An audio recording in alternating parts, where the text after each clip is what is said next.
a life spent elsewhere. Freedom's price is homelessness, exploration's reward is estrangement. By Peak Afflatus. I left my family 20 years ago. I see them less than once a year. They are the closest thing I have, yet they know little of who I've become. Let's untangle the emotional complexities of the modern explorer without a cause. Those who leave their country of birth in search of adventure, building lives that could never have been predicted. By those, I mean me. I left home at 19, young by today's standards, though my mother was married by that age, so I was already running late. I moved straight to a new city. My whole resolve was to escape parental gravity and carve out a life of my own, chasing the romance of dreams I hadn't yet dreamt. It wasn't ambition so much as the pull of new paths. At first it was thrilling, but each time I returned to my hometown it felt as though I'd never left. By 24 I was on a plane to the opposite end of the earth. For 4 years I was too busy exploring to return, telling myself each season that next year I might move back. Recalling it is a blurry montage of beaches, mountains, cities, and airports, full of wonder without the wherewithal. When I finally did visit, I had gained experience but lost my sense of place. The family home, though sturdy, now felt foreign, familiar only in outline. I no longer needed it, only to check in out of duty. Life became an expedition, each one beginning before the last had fully ended. I was arriving ill-equipped and leaving without clear plans. As the years passed, punctuated by brief returns, I became acutely aware that I was homeless. I was out of touch with the community I'd grown up in and a foreigner in the places I now lived. Even potential employers would ask when I was heading home, weighing whether I was worth the short-term hire. Everyone I met asked the same questions.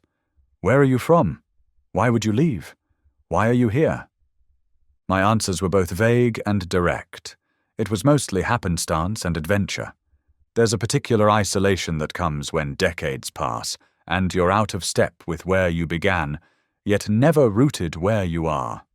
People hesitate to invest in you, assuming you'll drift on like so many before. Ours is a generation that traded permanence for possibility, measuring success not in roots, but in movement, only to find ourselves tangled between the two.